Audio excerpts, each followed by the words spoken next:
notice what happened, verse 5. And I said unto the king, if it please the king, and if thy servant have found favor in thy sight, that thou wouldst send me unto Judah, unto the city of my father's sepulchres, that I may build it. Said, I'd like to go back and help back there, if you just grant me a leave of absence.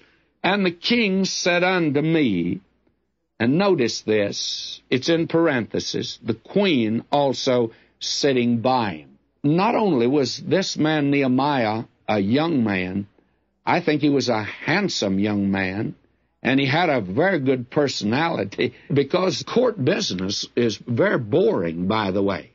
And I have a notion that many times the king would get involved in some, petty political matter and have to settle it, and it'd be discussed.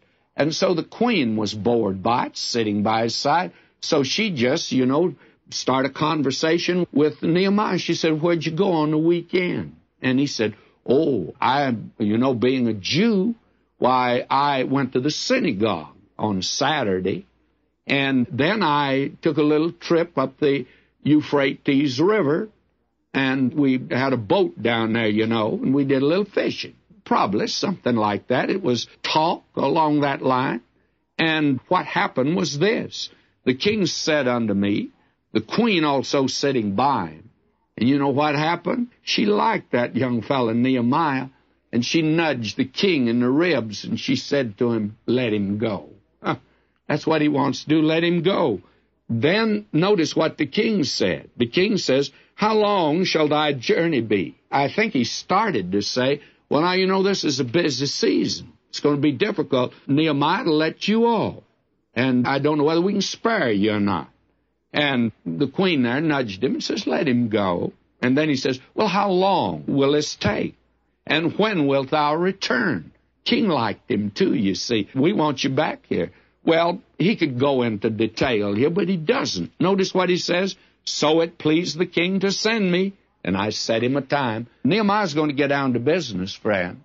Oh, there's a lot of wasted verbiage today.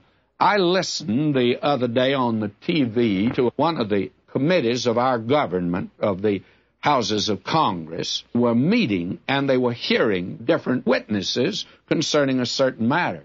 And they were listening to a certain lawyer. Did you know I listened to him for 15 minutes, and he could have said what he said in 2 sentences?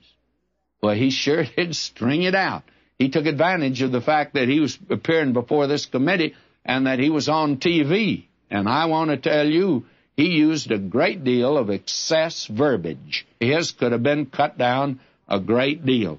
And Nehemiah doesn't waste that. He says, so it pleased the king to send me, and I set him a time.